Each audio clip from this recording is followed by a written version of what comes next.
Hello guys and welcome back to the new session, new class that is 10th and आज आपके सामने biology class 10th की पहली video जो कि वर्ष 2022-23 में बहुत महत्वपूर्ण होने वाली है। साल की शुरुआत करते हैं इस सेशन के पहले वीडियो से। विज्ञान के ज्ञान चैनल में मैं सुमित सिंह आपका स्वागत करता हूं और आज के चैप्टर का नाम है लाइफ प्रोसेस। स्लाइड जैसा कि आप देख रहे हैं यहाँ एक डायग्राम बना हुआ है। जीवन की कुछ मूलभूत आवश्यकताएं जिसको किए बगैर हम न तो जीवित रह सकते हैं और ना हम जीवन की कल्पना कर सकते हैं। इंग्लिश में अगर बोले तो we can not assume life और think of life without this activities that is transportation, respiration, excretion, reproduction, metabolism and nutrition. हालांकि क्लास 10th के बच्चों में ये डाउट्स रहता है कि सर एनसीईआरटी में सिर्फ 4 प्रोसेस के विषय में बताया गया है। एट द सेम टाइम क्या मेटाबॉलिज्म भी एक प्रोसेस है? तो बिल्कुल है। अब ये कौन सा प्रोसेस है मैं वहीं शुरू करूंगा। आपने पहले सभी लोगों ने सुना है कि मेटाबॉलिज्म हमारी बॉडी की उन केमिकल एक्टिविटीज़ को कहते हैं जिसके ज़रिए सेल हमारे अपने आप को मेंटेन करते हैं। या आपने सबने सुना? अब आप देखिए, अब ये क्लास जो है इस तरह से रहे कि जो वीडियो देखे उसे भी ये लगना चाहिए कि हम लोग जीवंत लोग वो किसी कमरे में रिकॉर्ड नहीं कर रहे हैं अकेले बैठ के कि जो हम बोले वही सही है। आप क्रॉस क्वेश्चनिंग जरूर करिएगा। जो मेरे अभी लाइव व्यूअर्स हैं वो कमेंट सेक्शन में बताएं, बाकी जो बच्चे अभी मेरे साथ हैं वो जरूर पूछेंगे मुझसे। मेटाबॉलिज्म में एक फोटो बना हुआ है जहाँ पे आपको पूरी डाइजेस्टिव सिस्टम का फोटो बना है। तो क्या ये हम मान के चले कि हमारी पूरी बॉडी में जितना भी डाइजेशन का प्रोसेस हुआ है उसमें केमिकल एक्टिविटीज हुई है? तो आप बोलेंगे हाँ सर, क्योंकि एंजाइम्स लगते हैं, तो एंजाइम्स आर बायोकेमिकल्स। तो इसका मतलब ये है कि हमारी बॉडी के ऑर्गेन का फंक्शन जिसके सारे केमिकल एक्टिविटीज को अगर हम जोड़ के देखें, मीन्स अगर एनाबॉलिज्म और कैटाबॉलिज्म की बात करें तो वही हमारा मेटाबॉलिज्म है। सरल भाषा में कहें, शरीर के अंदर की सारी केमिकल एक्टिविटीज क्या कहेंगे? मेटाबॉलिज्म। इस चैप्टर का नाम लाइफ प्रोसेस क्यों पड़ा? इसके पीछे का 2 रहस्य है। रहस्य ये कि सबसे पहले आप जानिए कि व्हाट इज लाइफ, जीवन क्या है। हम जीवन की कल्पना कैसे करते हैं? हम किसे जीवित कहते हैं, किसे मृत कहते हैं? I mean to say that whom we say that it is a living or it is a dead thing. This thing we have to differentiate. यही चीज हमें वर्गीकृत करनी है, डिफ्रेंशिएट करना है, लोगों को बताना है कि भाई ये देख जीवित की परिभाषा ये है। I mean to say that look at me bro, I'm going to tell you exactly that what is living and what is non-living. And we have studied earlier in our previous classes. पिछले classes में बाबू लोग हम लोग पढ़ चुके हैं कि जीवित की परिभाषा होती जो चीज चले, जो अपने वंश को आगे बढ़ाए, जो श्वसन प्रक्रिया को करता हो, मतलब सांस लेता हो, जो कुछ खाता हो, जीने के लिए जिसको ऊर्जा की जरूरत पड़ती हो, एनर्जी की जरूरत पड़ती हो, हर वो चीज जो इन क्राइटेरियाज को फुलफिल करता है वही जीवित कहलाता है, उसे हम लिविंग कहते हैं। हाँ या ना? सबने सुना है? अब नॉन लिविंग में हम लोग उसका जस्ट अपोजिट बोलेंगे, जो इंडिपेंडेंट है। अब किसी उससे क्या मतलब है, सॉइल को हमसे क्या मतलब है, हम उसको क्या दें क्या ना दें, वो अपना चल रहा है। अगर आप प्रॉपरली अगर सॉइल को अगर अच्छे से मिक्स्ड फार्मिंग करें, सीजनल रोटेशन करें, तो मिट्टी आपसे कुछ मांग थोड़ी ही रहा है, वो तो खुद ही ग्रो करने के लिए देता है। ठीक, ये हो गया लाइफ प्रोसेस नाम का मतलब कि जीवन को किन किन प्रक्रियाओं के जरिए चलाया जा सकता है।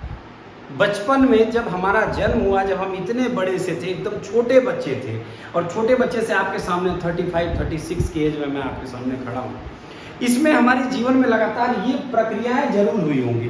इस समय मेरा खून मेरे शरीर में दौड़ रहा है, इस समय मेरा पेट भी अपना काम कर रहा है, इस समय हमारा एक्सक्रीटरी सिस्टम अपना काम कर रहा है, नर्वस सिस्टम अपना काम कर रहा है, सारे के सारे सिस्टम लगे हैं मुझे यहाँ खड़ा करने में। इनमें से एक भी सिस्टम अगर जरा सा भी गड़बड़ हुआ तो एट द सेम टाइम फेंट करेंगे, गिर जाएंगे। तो लोग क्या कह रहे यार बेहोश हुआ।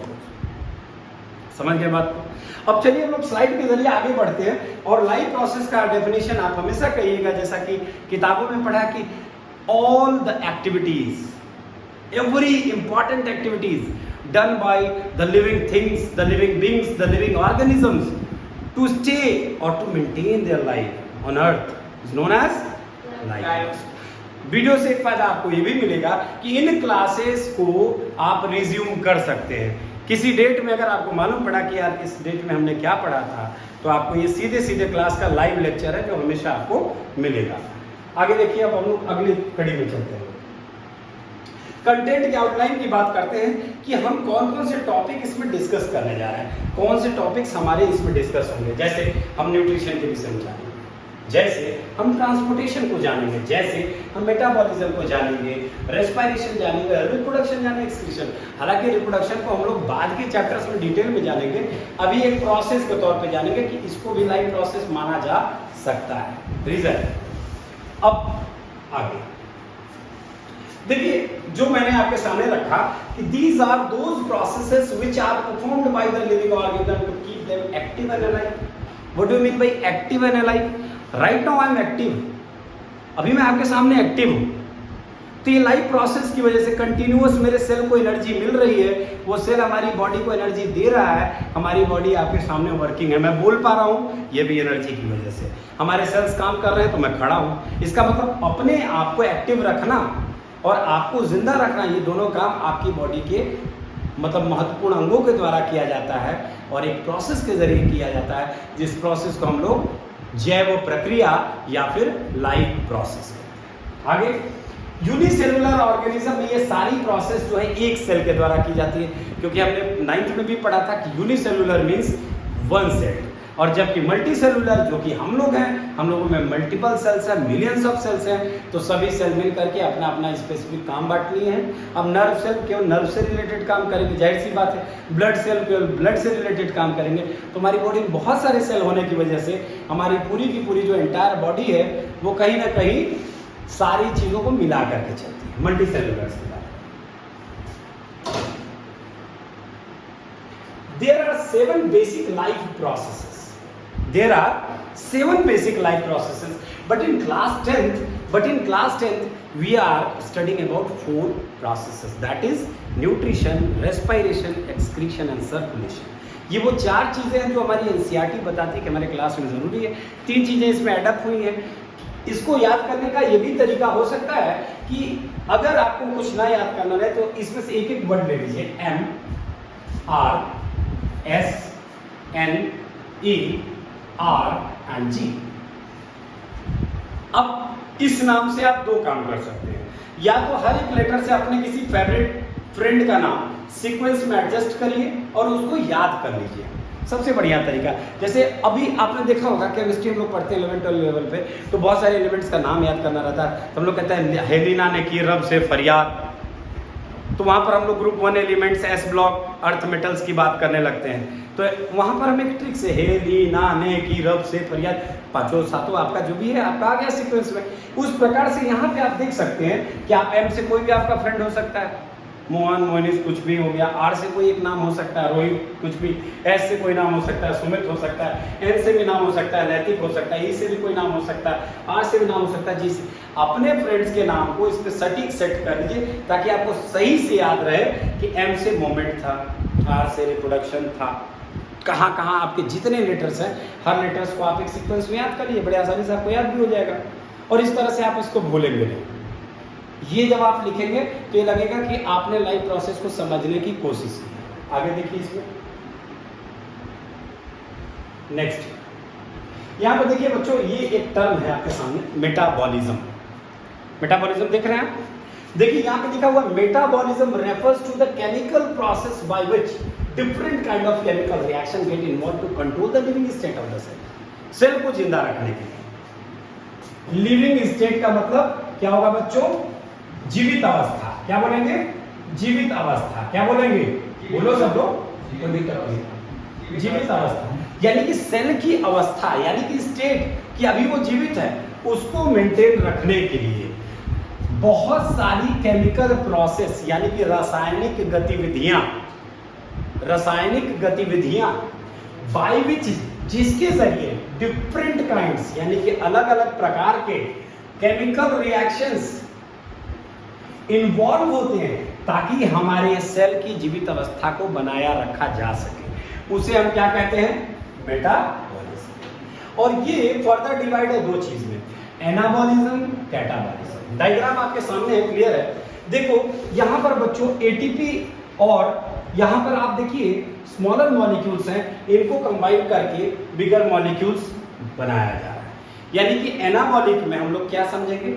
एनाबॉलिक बिल्डिंग है या ब्रेकिंग है? बिल्डिंग है। दो चीजें मिल गई, एरो देखो, एरो ऐसे है और आके एक सिंगल प्रोडक्ट बना। इट मींस कि दो चीजें मिल करके एक सिंगल प्रोडक्ट बना रही, यानी कि एनाबॉलिज्म का सीधा सीधा मतलब हो गया बनाने की अवस्था। किसकी अवस्था? बनाने की अवस्था। किसको? सेल्स को। किसको? सेल्स को। ये सेल्स को आप याद रखिएगा। अब ये सेल्स यहां पे आपकी ये बन गए सेल्स, यानी कि जो भी आपकी बॉडी में डैमेज, अभी पूरा दिन आपने काम किया, पूरे दिन काम करने के बाद आप थक गए, घर पे गए, यॉर्निंग करते हैं, यॉर्निंग वैसे दे हटते हैं, शरीर को आप ऐठने लगते हैं, कमर पकड़ के बैठ जाते हैं, फिर आप थोड़ी देर पानी पीते हैं, बेड पे लेटते हैं, थोड़ी देर के बाद आप उठ के चाय वाय पी के, कॉफी पी के, दूध पी के, एकदम आपको लगता है कि एनर्जी वापस आ गई। वो उस समय में, जिस समय में आप रेस्ट करते हैं, आपकी एनाबॉलिज्म चल रही होती है, यानी कि बिल्डिंग का काम चल रहा है। और जिस समय में लगातार आप काम करते हैं, पूरा दिन स्कूल जाना, बैग उठाना, पढ़ना, लिखना, काम करना, दौड़ना धूपना, उस समय में लगातार आपके शरीर के खाने पीने वाले ये बिगर मॉलिक्यूल्स टूटते हैं ताकि आपको ये मिल सके, जिसे हम कहते हैं एटीपी, यानी कि एनर्जी हमें मिलती रहे और हम काम करते रहे। खाली पेट जाएंगे, 2-4 पीरियड मन लगेगा, उसके बाद आप थक जाएंगे, क्या कह रही यार मज़ा नहीं आया, थकान महसूस हो रही है, बोलने का मन नहीं कर रहा। खास करके आपने देखा होगा नवरात्रि वगैरह या जो रमज़ान वगैरह होता है मुस्लिमों में और हिंदुओं में, जो भी है बड़े त्योहारों में जिसमें हमें खाना वाना नहीं खाना रहता है, फास्ट रहना पड़ता है, तो बॉडी उतनी एनर्जेटिक या फिर एक्टिव महसूस नहीं करती। क्यों? उस समय में हमारी बॉडी का मेटाबॉलिज्म डिसबैलेंस हो जाता है। अच्छा ये बताओ कैसे? प्रश्न आपका होना चाहिए सर कैसे? अब कैसे का जवाब ये कि आप भूखे पेट हैं, बड़े मॉलिक्यूल्स चाहिए ताकि एनर्जी मिले। बड़े मॉलिक्यूल्स यहाँ पे क्या हो सकते थे? फैट हो सकता था, प्रोटीन हो सकता था, कार्बोहाइड्रेट्स हो सकता था। ये तो सब आपको भोजन से ही मिल रहा है ना भाई? किससे मिल रहा है? भोजन से मिल रहा है। और आपके पेट में अन्न है नहीं, खाना पीना है नहीं, ये आपका कैटाबॉलिक रिएक्शन तो होगा नहीं। तो जब कैटाबॉलिक रिएक्शन होगा तो इसका भी तो असर मेटाबॉलिज्म पे पड़ेगा। अगर मैं कहूँ विद्या जोड़ आलय विद्यालय, तो आलय हटा दो तो बचा तो केवल विद्या। तो मेटाबॉलिज्म में से अगर कैटाबॉलिज्म निकाल दो तो बचा क्या? केवल एनाबॉलिज्म। और इस एनाबॉलिज्म के लिए ये सारी चीजें आपकी बॉडी में कंस्ट्रक्ट करने के लिए आपके पास यही नहीं है। अरे जब खाओगे पियोगे नहीं तो आपको एटीपी मिलेगी नहीं। जब एटीपी नहीं मिलेगी तो छोटी छोटी चीजों को इकट्ठा करके आप बड़ा बनाओगे कैसे? तो कुल मिलाकर के आपका ये भी डिस्टर्ब, ये भी डिस्टर्ब। इसी वजह से आपकी बॉडी में जब आप लंबे समय के बाद 9 दिन 10 दिन के व्रत के बाद जब आप पारण करते हैं, देसी में कहें तो पारण करते हैं, तो उसे बहुत सुस्ती महसूस होती है। खाना खाने के बाद नींद ढेर सारा आता है, थकान महसूस होती है, हाँ या ना? जैसे ये इतना बड़ा मुंह खोल रहा है कि हम भी इसके मुंह में चले जाएंगे, ये भी एक है। सब दिन भर की थकान, अब इनकी बॉडी में जो है ये वाला चल रहा है सिस्टम, ये वाला सॉरी ये।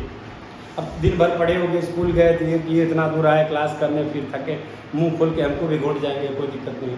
तो ये आपका प्रोसेस हो गया मेटाबॉलिज्म। नेक्स्ट, अब चलिए हम लोग आगे की स्लाइड में चलते हैं। अब देखिए बच्चों, न्यूट्रिशन से कहानी शुरू होती है। हम लोगों ने पहले भी पढ़ा था कि न्यूट्रिशन का मतलब होता है फूड को लेना ताकि हमारी बॉडी को नरिशमेंट यानी कि पोषण क्या मिल सके? ये वर्ड याद रखिएगा, पोषण। आपके शरीर की अल्टीमेट जरूरत है पोषण। जैसे अगर आप गंदे दिखते हो, मतलब धूल मिट्टी से आते हो, तो आप फेस को वॉश करते हो पानी से, फेस वॉश से, स्किन टोनर लगाते हो, तमाम चीज़ें लगाते हो कि मेरा चेहरा फिर से हाइड्रेटेड दिखने लगे, ग्लो वापस आ जाए। अभी मैं खुद ही ग्लो कर रहा हूँ नेचुरल स्वेटिंग की वजह से, आप देख पा रहे हैं। अब ये इसके बाद थकान महसूस होगी, जल्दी जल्दी हमने धोया, तो हम आउटर स्किन को रिफ्रेश करते हैं नहा करके। जैसे हमेशा आपने देखा होगा कि नहाने के बाद हमें बड़ा अच्छा महसूस होता है, बड़ा थकान कम होता है। गर्म पानी से नहाएंगे तो और रिलैक्स महसूस होता है ना। अब देखिए यहाँ पर, तो ये नरिशमेंट देते हैं हम लोग भोजन के जरिए। अब सस्टेनेंस ऑफ द ऑर्गेनिज्म यानी कि उस जीव का जीवित रहना, आगे तक उसकी लाइफ आगे बढ़ना, उसके लिए उसको जरूरत पड़ेगी पोषण की। यानी कि कुल मिलाकर के भोजन को प्राप्त करना ताकि उससे हमें पोषण मिल सके, ताकि हम जी सके, यही न्यूट्रिशन है। समझ में आया बात? फिर बोलूं, भोजन को लेना, प्राप्त करना ताकि उससे हमें एनर्जी मिले, उस एनर्जी से, पोषण से हम अपने शरीर के सभी अंगों को पोषण पहुंचा सकें और एक्टिव रह सकें, इसे हम कहते हैं न्यूट्रिशन। अब ये न्यूट्रिशन 2 भाग में बटा हुआ है, ऑटोट्रॉपिक, हेटरोट्रॉपिक। ऑटोट्रॉपिक तो आपको पता होना चाहिए कि यहाँ पे ऑटो में सीधा सीधा वर्ड आ जाता है स्व, और ट्रॉफिक का मतलब होता है पोषी, पोषी, स्वपोषी। हिंदी मीडियम के बच्चे भी अगर वीडियो को देखें तो उनको समझ में आएगा कि स्वपोषी क्या है। मीन्स वो लोग जो अपनी पोषण अपने दम पे करते हैं, उन्हें किसी के हेल्प की जरूरत नहीं है, दे आर ऑटोट्रॉप्स। ये फर्दर डिवाइडेड है, आगे की स्लाइड में वो भी है, वो भी बताएंगे। और हेटेरोट्रॉप्स में, हेटेरो मतलब अदर्स होता है, यानी जो दूसरों पर निर्भर है।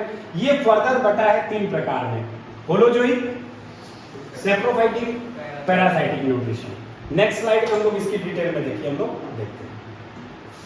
ऑटोट्रॉपिक न्यूट्रिशन में देखिए 2 सुंदर सुंदर वृक्ष लगे हैं। इस वृक्ष की हरियाली हमारे मन को बहुत शांति पहुंचाती है। आपने सुना होगा कि हरे रंग को देखने से हमारे माइंड में बहुत पॉजिटिव वाइब्स आते हैं, मालूम है ना, हरियाली देखते हैं। अब इस हरियाली को देखिए, ये इतना हरा भरा ना होता अगर यह अपनी न्यूट्रिशन अपने दम पे प्राप्त ना करता, या फिर यहाँ पे सूर्य देव नहीं होते इस पे अपनी रोशनी डालने के लिए, या फिर इसकी जड़ें जो हैं वो पानी प्राप्त नहीं करती, या फिर इसको बाहर से CO2 का एब्जॉर्बेंस नहीं होता। इतनी सारी चीजें मिल करके इसको जीवित रखने का काम कर रही हैं, यानी कि इसका एक प्रक्रिया हो रहा है, उस प्रक्रिया से जिससे कि इसको इसका भोजन मिल जाएगा और ये जीवित रहेगा।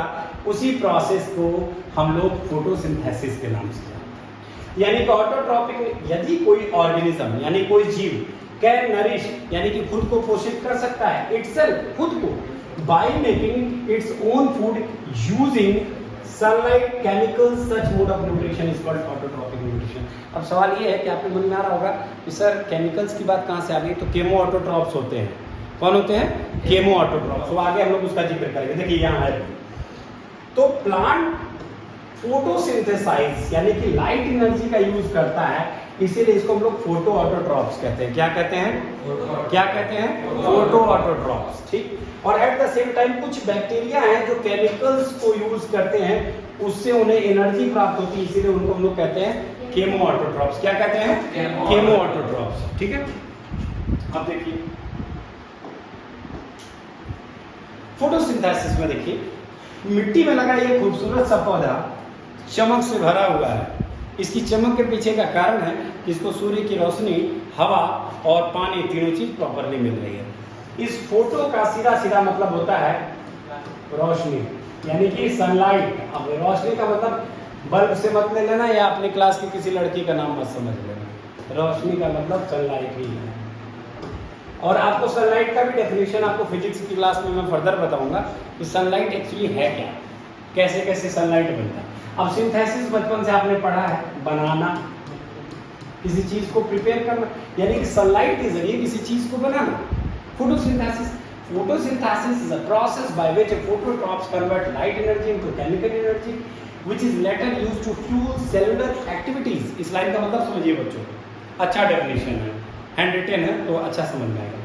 फोटोसिंथेसिस वह प्रक्रिया है जिसमें फोटोट्रॉप्स यानी कि वो जीव जो फोटोट्रॉपिक नेचर के होते हैं, वो कन्वर्ट करते हैं किसको? लाइट एनर्जी को। किसको? लाइट एनर्जी को। किसको? Light energy. किसमें? Chemical energy. अब आपका एक क्वेश्चन ये भी उठ सकता है बच्चों, आपके टीचर पूछ सकते हैं अगर समझदार होंगे तो, कि बच्चों लाइट एनर्जी केमिकल एनर्जी में ही कन्वर्ट क्यों हुई? कौन जवाब देना चाहेगा इसको? बताइए। नहीं, और कोई? देखो बच्चों, अभी हमने बताया कि पूरी बॉडी सेल से बनी है, ठीक है। सेल की एनर्जी लेने का अपना अपना तरीका है। प्लांट सेल्स जो होते हैं उसको एनर्जी मिलती है लाइट से। किससे मिलती है? लाइट से। तो यानी कि फोटोसिंथेसिस के लिए जरूरी है प्लांट सेल्स को एक्टिवेट करना। किसको? प्लांट सेल को एक्टिवेट करना। और एक्टिवेट करने के लिए हमेशा हमें एक कोई पीछे से इन्फ्लुएंसर चाहिए होता है। हम बैठे हैं, कोई चल चल चल चल चल चल दौड़ दौड़ दौड़, ट्रेन छूट जाएगा, कोई इन्फ्लुएंस करता है, अभी भाग भाग भाग, परीक्षा है, भाग, ट्रेन आ गई। जब कोई पीछे से इन्फ्लुएंस करता है तो आप एकदम कूद जाते हैं ट्रेन के आगे, मतलब बैठने के लिए। ट्रेन के कुचले नहीं जाते हैं, मतलब बराबर। तो यहाँ एक प्रक्रिया है, इस प्रक्रिया में हमें ये समझ में आता है कि हमें जब कोई चीज पीछे से प्रमोट करती है, कुछ ऊर्जा मिलता है, तो हम उसके हिसाब से हमारी एनर्जी हमें भागने। जैसे ही धूप देखता है पौधा, पौधे ने धूप देखा कि उसके पत्तों के अंदर में जो छिपे हुए क्लोरोफिल पिगमेंट्स हैं, ये वही है जो सनलाइट को ट्रैप करते हैं। और पत्तों में नाक लगी होती है, जैसे हमारा नाक है उसकी भी नाक होती है, टिनी पोर्स, स्टोमेटा जिसको हम कहते हैं। सांस लेते लेते लेते लेते भाई सनलाइट एक स्टूमुलस है, स्टूमुलस है। स्टूमुलस का मतलब ये पेन ऐसे फेंका, आप ऐसे चौंक गए, ये लगता है हमारे सर पे। हर वो चीज जिस पे हम रिएक्ट करते हैं वो स्टूमुलस होती है। इन्वायरमेंट के प्रत्येक जीव जिन चीजों पर रिएक्ट करते हैं उसे हम स्टूमुलस कहते हैं। तो यानी कि सनलाइट एक स्टूमुलस है। पौधे ने देखा कि अरे यार अब हम पर गर्मी पड़ रही, पौधे को एक नेचुरल गर्माहट मिली पत्ते को, तो पत्ते के अंदर में सनलाइट ट्रैप होने लगा, कैद होने लगा। जैसे मम्मी खाना बनाते वक्त कढ़ाई को पहले गर्म करती हैं तब उसमें तेल डालती हैं, उसी प्रकार से प्रभु ईश्वर जिन्होंने ये दुनिया बनाई है पौधों को काम करने से पहले गर्म करते हैं। जैसे ही पौधे गर्म होते हैं लाइट एनर्जी उनके अंदर में एब्जॉर्ब हो जाता है और पौधे के अंदर भी केमिकल्स होगा क्योंकि सेल से बना है, तो उसके सेल्स एक्टिवेट हो जाते हैं। सबको आंसर मालूम पड़ गया? ये याद रहेगा जीवन भर, ये याद रखिएगा हमेशा। इससे आप अपने स्कूल में या अपने एग्जाम में अपने आप को थोड़ा सा बेहतर साबित कर पाएंगे। अब देखो बच्चों, द केमिकल्स, वो chemical energy is stored in the form of sugar, यानी कि यही लाइट एनर्जी से जो केमिकल एनर्जी बना ये शुगर के फॉर्म में, which are created from water and carbon dioxide. इस शुगर का मतलब आप समझिए कार्बोहाइड्रेट्स, यानी कि कार्बोहाइड्रेट्स बनेगा किसकी मदद से बनेगा? Water and CO2। किसकी मदद से? Water and CO2। अब इस पे कुछ महत्वपूर्ण प्रश्न, let's start the question time. इस स्लाइड पे हमारे 3 प्रश्न बन सकते थे। पहला प्रश्न, हु आर फोटोट्रॉप्स? नाम सुनकर के बच्चे बोलेंगे ऑटोट्रॉप पढ़ा है, हेटेरोट्रॉप पढ़ा है, फोटोट्रॉप क्या होता है यार? तो फोटोट्रॉप वाले ये लाइन याद रखिएगा, ये फोटोट्रॉप्स वही हैं जो ऑटोट्रॉप्स हैं। लेकिन ऑटोट्रॉप्स में आप क्लेरिफाई करिएगा कि इसमें ये 2 प्रकार होते हैं, एक केमो और एक फोटो। तो फोटो वो होते हैं वो जीव जो सिर्फ लाइट का इस्तेमाल करते हैं अपने जीने के लिए। वो जीव जो जीने के लिए सिर्फ लाइट का इस्तेमाल करते हैं वो क्या है? फोटोट्रॉप्स हैं। क्या है?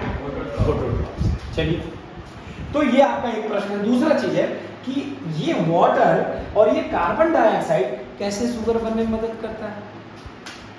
कैसे? तो स्प्लिट होता है, splitting of water molecules as well as carbon dioxide.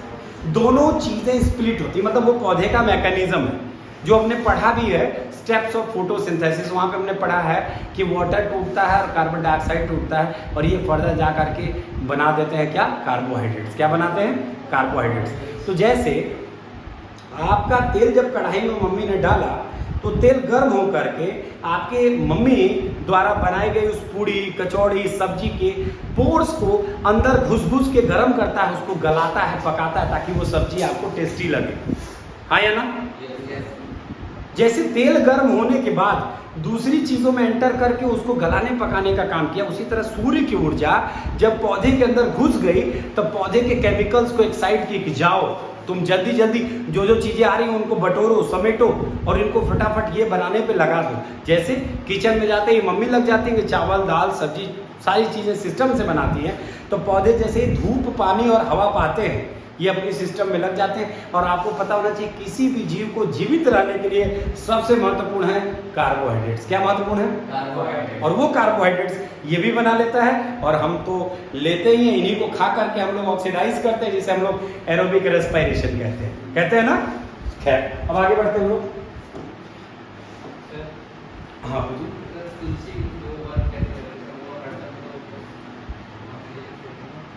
Tulsi oxygen, देखिए पीपल का पेड़ है, तुलसी है, कुछ ऐसे पेड़ हैं जिनका मैकेनिज्म इस तरह से है। जैसे पीपल के पेड़ को ही आप ले लीजिए, आप कहते हैं 24 आवर्स उसका चलता है, तो देखिए ये भी तो आप देखने का कोशिश करिए कि वो पेड़ कितना विशाल है। क्या उसके पूरे प्रत्येक पत्तों तक रोशनी पहुंचती है? नहीं। तो जाहिर सी बात है अगर आपके घर में 100 मेंबर्स होंगे तो शायद मम्मी को खाना बनाने में सुबह से शाम हो जाए।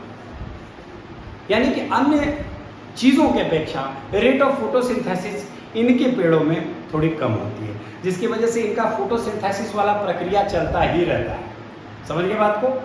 और जब तक फोटोसिंथेसिस चलेगा तब तक हमें ऑक्सीजन मिलती रहेगी। क्लियर है? कोई दिक्कत? जिनकी फोटोसिंथेसिस बंद हुई, देखो जैसे हमें ऊर्जा चाहिए, हम अभी पेट में कुछ खाएंगे, ऑक्सीजन यूज करेंगे, एट द सेम टाइम हम CO2 प्रोड्यूस करेंगे। CO2 में इन्वायरमेंट को देंगे, पौधों को इन्वायरमेंट को मिलेगा वो चीज़। क्लियर है? उसी तरह से जब पौधे भी अपना खाना बना लेंगे, कार्बन डाइऑक्साइड लेकर के बना लेंगे, तो उनको भी एनर्जी के लिए ऑक्सीजन की जरूरत पड़ेगी। और जब वो ऑक्सीजन ले करके अपने अंदर के फूड मॉलिक्यूल्स को तोड़ देंगे, सारी चीजें ये कर देंगे, तो जाहिर सी बात है उस समय में वो भी CO2 ही प्रोड्यूस करेंगे। इसीलिए पेड़ों के नीचे में सोने से मना किया जाता है। क्लियर है ना? आगे बढ़े हम लोग, ये सारी चीजें हैं। अब देखिए बच्चों, Where does this process occur? अब थोड़ा डिटेलिंग में आ जाइए। ये देखो, ये डायग्राम सब कुछ बता देगा। ये देखो यहाँ शुगर का दिया हुआ है, दिया है ना? ये देखो यहाँ से कार्बन डाइऑक्साइड इस पत्ते के अंदर घुसता हुआ दिखाई दे रहा है। थोड़ा सा इसका एरो का कलर चेंज करें, यहाँ पे आपको दिखेगा। ये देखो यहाँ पर ये पत्तों तक क्या पहुँच रहा है? कार्बन डाइऑक्साइड पहुँच रहा है। यहाँ ये देखिए सनलाइट है, ये भी पहुँच रहा है यहाँ पर। पत्तों ने सनलाइट भी लिया, ये भी लिया। ये नीचे देखिए वाटर, हाईलाइट करिए इसको वाटर। ये देखिए यहाँ पर ये जड़ों के द्वारा वाटर एब्जॉर्ब हो रहा है। अब यहीं पर आपका पूरा सीन है, ऊपर आपको देखने की जरूरत ही नहीं पड़ेगी, आप इतने में ही सारा चीज समझ जाएंगे। या फिर अब देखिए अब ऊपर क्या कह रहा है, chloroplast are the site of photosynthesis in plant. बच्चों ये आप याद रखेंगे, एक क्वेश्चन हो गया आपका, what are the active site of photosynthesis in plant. अगर 1 मार्क्स का क्वेश्चन पूछा जाए तो which part of plant is the active site of photosynthesis, तो क्या बोलेंगे? क्लोरोप्लास्ट। क्या बोलेंगे बच्चों? क्लोरोप्लास्ट। और जाहिर सी बात है ब्लू ग्रीन एल्गी की भी बात है, इसमें जोड़ लीजिएगा। All green parts of a plant, पौधे में जहां तक आपको हरा रंग दिखाई दे, जहां तक, वो सारे के सारे टोटल क्लोरोप्लास्ट उसमें जरूर होंगे। क्या होगा उसमें? कोई हंसी नहीं, कोई खास वजह नहीं। चलिए, तो क्लोरोप्लास्ट होगा। ग्रीन कलर प्लास्टिड्स, क्या है ये? Green colour plastids. These cell organelles, ये सेल के जो ऑर्गेनल्स हैं, ये सेल के जो ऑर्गेनल्स हैं, are present only in plant cells. ये सेल के ऑर्गेनल सिर्फ कहां मौजूद हैं? Plant cell. And are located within the mesophyll cells of leaves. तो आपसे पूछा जा सकता है कि where is chloroplast present in the plant, तो आप बोलेंगे it is located within the mesophyll cells of leaves. Mesophyll cells of leaves, where they are located? In mesophyll cells of leaves. Next, कोई doubt? किसी का कोई प्रश्न? चले आगे बढ़े। किन किन फैक्टर्स के जरिए ये फोटोसिंथेसिस की प्रक्रिया को प्रभावित किया जा सकता है? अगर मैं आपसे पूछूं कि आप काम कर रहे हो, आप अच्छे से पढ़ रहे हो, what are the factors that will effect you या अफेक्ट योर एजुकेशन, तो आप सबसे पहले बोलेंगे सर कोई डीजे गाना बजा दे, सर कोई अच्छी अच्छी खाने वाली चीजें लेकर के हमारे सामने बैठ के खाए, सर कोई बढ़िया सी मूवी देख रहा हो, कोई फोन पे बात कर रहा हो, कोई नाच रहा हो, कोई गा रहा हो। सर ये फैक्टर्स हैं जो मुझे अफेक्ट करेंगे पढ़ने में, हाँ या ना? तब फोटोसिंथेसिस करते वक्त प्लांट भी जीव है, वो क्या क्या चीजें हैं जो इसको प्रभावित करेंगे कि कहेगा नहीं हम नहीं करेंगे फोटोसिंथेसिस। क्या कारण है कि जाड़े के समय में अधिकतर पत्ते सूख जाते हैं?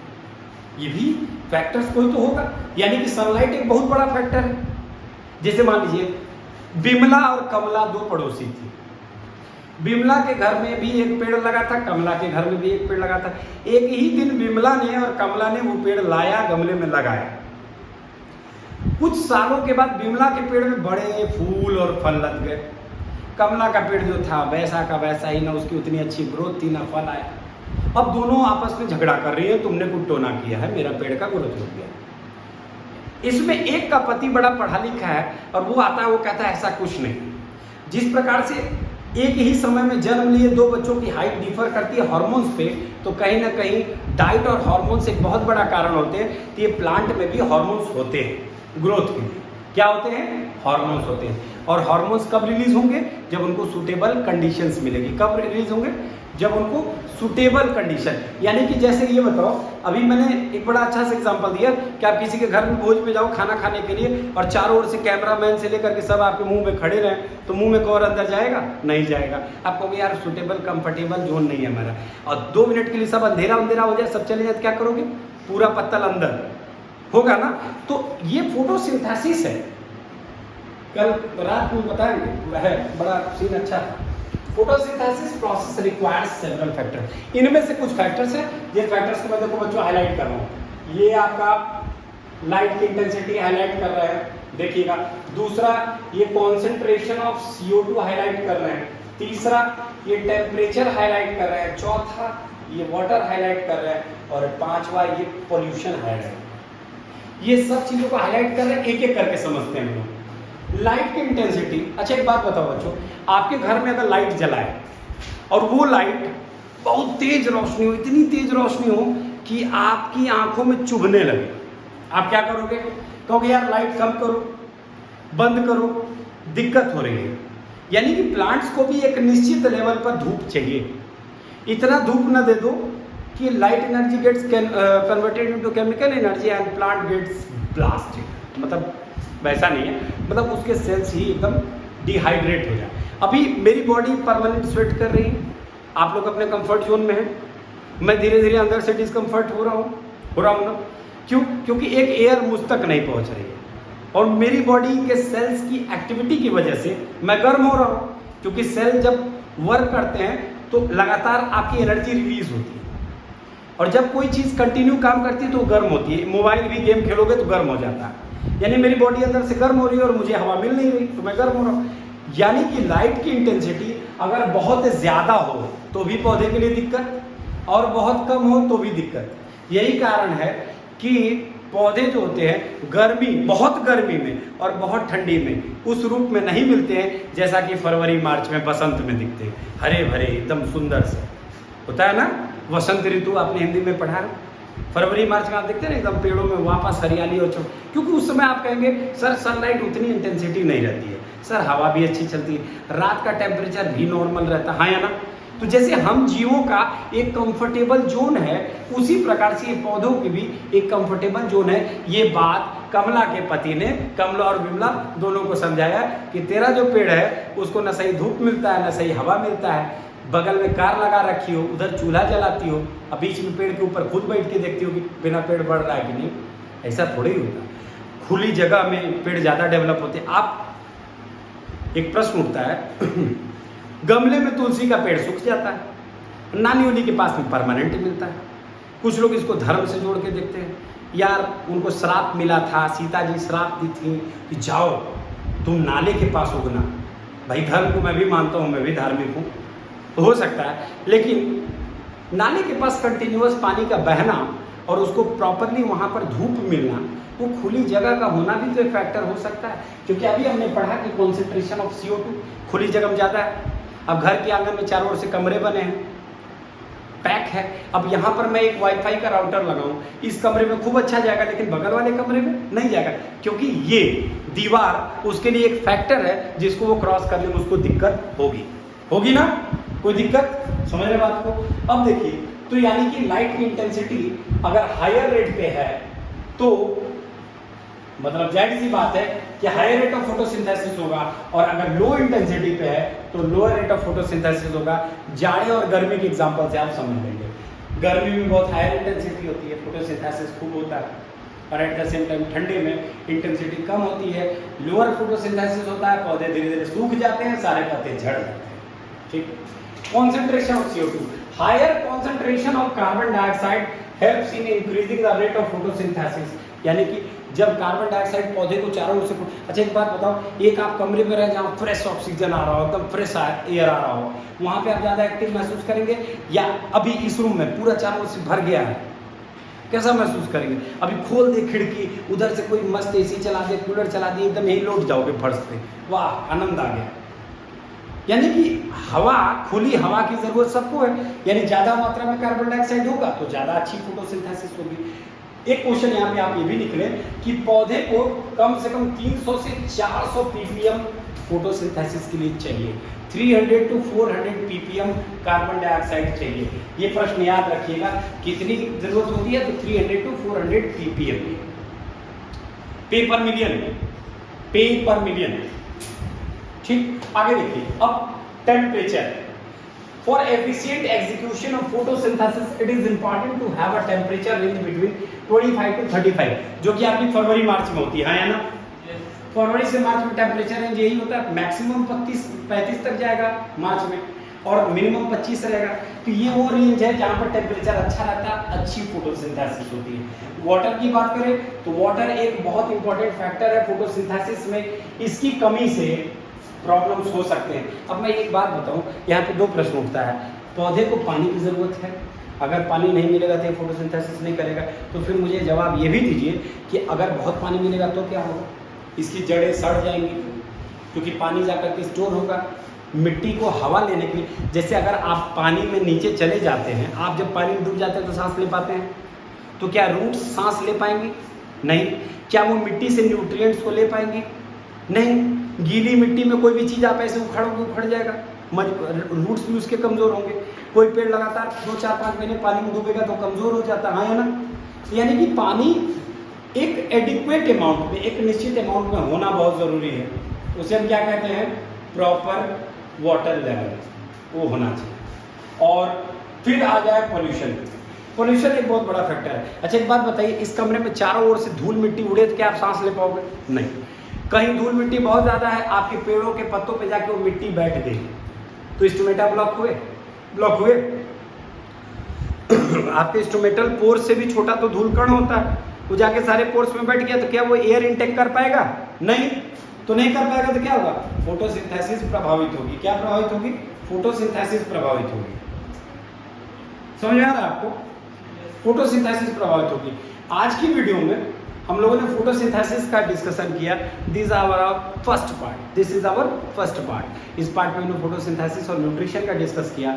नेक्स्ट पार्ट में अब हम लोग न्यूट्रिशन के अगले लेवल हेटेरोट्रॉपिक, वहाँ पे न्यूट्रिशन इन अमीबा और ह्यूमन बींग्स को कैरी आउट करेंगे। इस वीडियो को देखने के लिए बहुत बहुत धन्यवाद। उम्मीद है आप अगली पार्ट में भी बने रहेंगे और ज़्यादा से ज़्यादा शेयर करेंगे। Thank you.